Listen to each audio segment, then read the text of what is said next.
गुजरात के कच्छ जिले में एक छोटे से गांव कटोरा में एक बड़ी नदी बहती थी। ये नदी इस गांव के मछुआरे की जीवन रेखा थी। सुबह होते ही गांव के मछुआरे अपने नाव लेकर मछली पकड़ने निकल जाते और शाम ढलते ही लौट आते। पर इस नदी से जुड़ा एक डरावना रहस्य था। रात के अंधेरे में इस नदी के पास जाने की सख्त मना थी। गाँव के बुजुर्गों का कहना था कि इस नदी में एक आत्मा रहती है जो हर पूर्णिमा की रात किसी न किसी मछुआरों को अपनी बलि बना लेती है। पहले भी कई लोग रात को नदी में गए और कभी लौट कर नहीं आए।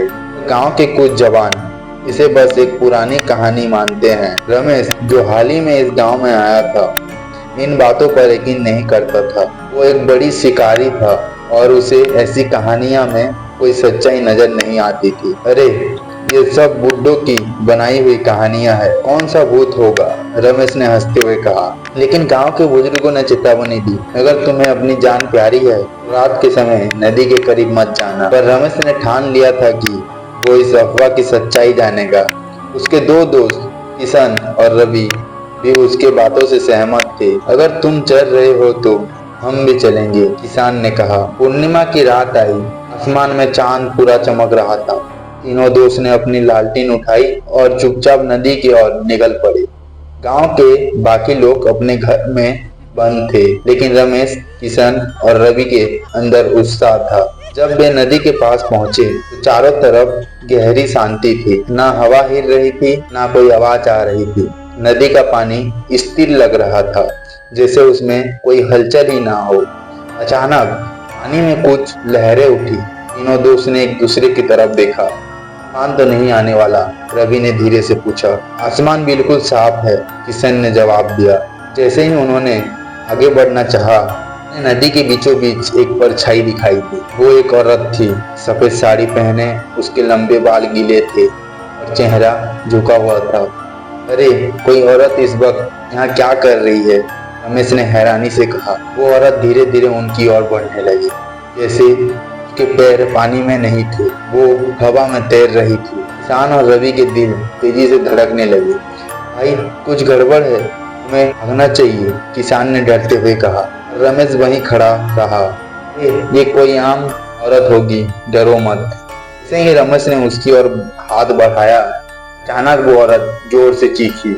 उसकी आंखें जलती हुई लाल हो गई और उसका चेहरा भयानक दिखने लगा। रवि और किशन ने डर के मारे भागना शुरू कर दिया, लेकिन रमेश वहीं खड़ा था। औरत ने एक भयानक आहट सा किया और उसकी कलाई पकड़ ली। जैसे ही औरत ने रमेश को पकड़ा, अचानक पूरा नजारा बदल गया। रमेश खुद को एक पुरानी दुनिया में देख रहा था, उसी नदी के पास, लेकिन माहौल बदला हुआ था। वहाँ गांव के लोग खड़े थे और एक जवान लड़की को रस्सियों से बांधकर नदी में डुबाया जा रहा था। नहीं, मुझे मत मारो, मैंने कुछ नहीं किया, लड़की चीख रही थी। गांव के मुखिया ने गुस्से में कहा, ये लड़की शापित है, इसने हमारे कई मछुआरों की मौत का कारण बना है, इसे जिंदा मत छोड़ो। मैं समझ गया कि वो यही औरत थी जिसकी आत्मा अभी भी इस नदी में भटक रही थी। अचानक रमेश का शरीर फिर से वास्तविकता में लौट आया।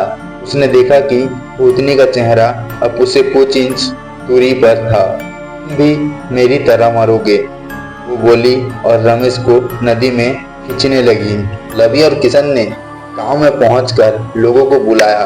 बुजुर्गों ने मंत्रों का जाप किया और हाथों में जलते हुए मशाल लिए नदी की तरफ दौड़े। जैसे ही वो वहां पहुंचे, रमेश की चीखें सुनाई दे रही थी। उन्होंने देखा कि रमेश नदी में डूब रहा था और सफेद साड़ी वाली आत्मा उसे नीचे खींच रही थी। गांव के पुजारी ने जोर से कहा, ओम नमः शिवाय, और जलती हुई मशाल नदी में फेंकी। अचानक एक जोर की गरज हुई और भूतनी एक दर्दनाक चीख के साथ अदृश्य हो गई। पानी में हलचल मच गई और रमेश नदी से बाहर आ गया, बेहोश। रमेश को गांव ले जाया गया। उसने होश संभाला तो वो डर के मारे कुछ बोल नहीं पा रहा था। बुजुर्गों ने कहा, वो आत्मा अब भी इस नदी में बसी हुई है, ये सांप कभी खत्म नहीं होगा, जो भी इसे जगाएगा वो मौत के करीब जाएगा। रमेश, किशन और रवि ने उस दिन के बाद कभी भी रात को नदी की तरफ कदम नहीं बढ़ाया और गांव में ये डर अब भी बना हुआ था कि कौन अगली पूर्णिमा की रात इस नदी में अपनी जान गंवाएगा।